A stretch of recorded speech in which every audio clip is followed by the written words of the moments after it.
Hello बच्चों, let's see this question. A particle of mass m and charge minus q is concentrated to move along the axis of a ring of radius a.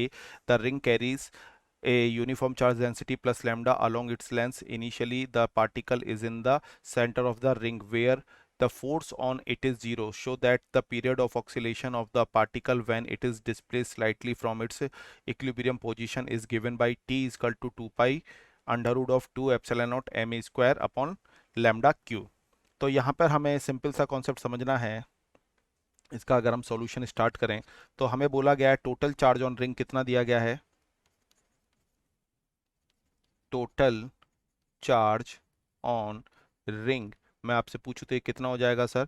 That is equal to lambda into 2 pi A Q sir, क्योंकि lambda equal to क्या होता है sir, Q upon charge upon area. तो यहाँ पे हम कर देते हैं इसकी जो लेंथ है 2 पाई ए, इस पे डिस्ट्रीब्यूशन पूरा, तो इसलिए हमने यहाँ पे सीधा बोल दिया सर कितना हो जाएगा लैम्डा इंटू 2 पाई ए, और इसकी वैल्यू हम किसके बराबर मान लेते हैं, सपोज ये क्यू के बराबर है। अब यहाँ से हमें इलेक्ट्रिक फील्ड निकालना है at the ring, centre of the ring. तो electric field at centre of the ring अगर मैं बोलूँ वो कितना हो जाएगा 1/4 pi epsilon not into Q X upon A square plus X square की पावर 3/2।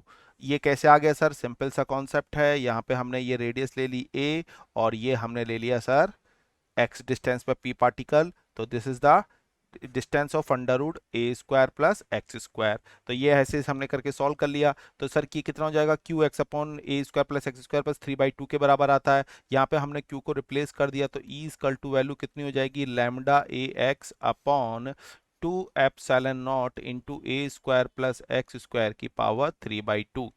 ये हमारे पास ई की वैल्यू आ गई। सपोज अगर हम यहाँ पर बोले restoring force on minus Q charge in this position would be, कि हमने इस तरह से इस पे जो फोर्स लगाया है कि वो जो रीस्टोरिंग फोर्स है that value equal to minus का क्यू ई हो जाए, तो फोर्स इक्वल टू कितना हो जाएगा माइनस का lambda A into Q X upon twice of epsilon not into a square plus X square की पावर 3/2। इफ 4 यहाँ पे बात करें x is far greater than a, क्योंकि रेडियस छोटा है और x डिस्टेंस काफी बड़ी है, तो फिर मैं यहाँ पर फोर्स की वैल्यू को कुछ इस तरह से भी लिख सकता हूँ। That value is become minus का lambda a q upon 2 epsilon not into a q into x. और इसी इक्वेशन को अगर मैं थोड़ा सा और मॉडिफाई करके लिखूं तो now f equal to become minus का lambda q upon 2 epsilon naught a square into x हो जाएगा। अब हम इसे स्प्रिंग फोर्स से कंपेयर करें, क्योंकि यहाँ पर अगर हम सिंपल डिस्प्लेसमेंट के रेस्पेक्ट में बोल रहे हैं तो स्प्रिंग फोर्स के यानी रीस्टोरिंग फोर्स इसे हम बोलें रीस्टोरिंग फोर्स से कंपेयर करें तो दैट वैल्यू इज बिकम हो जाएगी एफ इक्वल टू माइनस का के इंटू एक्स। तो सर यहाँ से के की जो वैल्यू है मैं सीधा निकाल सकता हूँ ऊपर वाले फॉर्मूले से, lambda q upon 2 epsilon not into a square.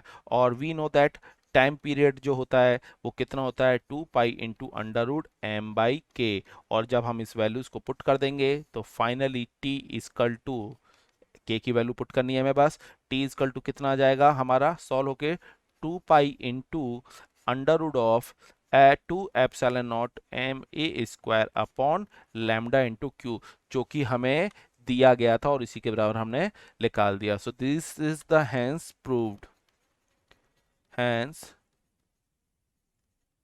proved condition. So finally we solved this question. Best of luck.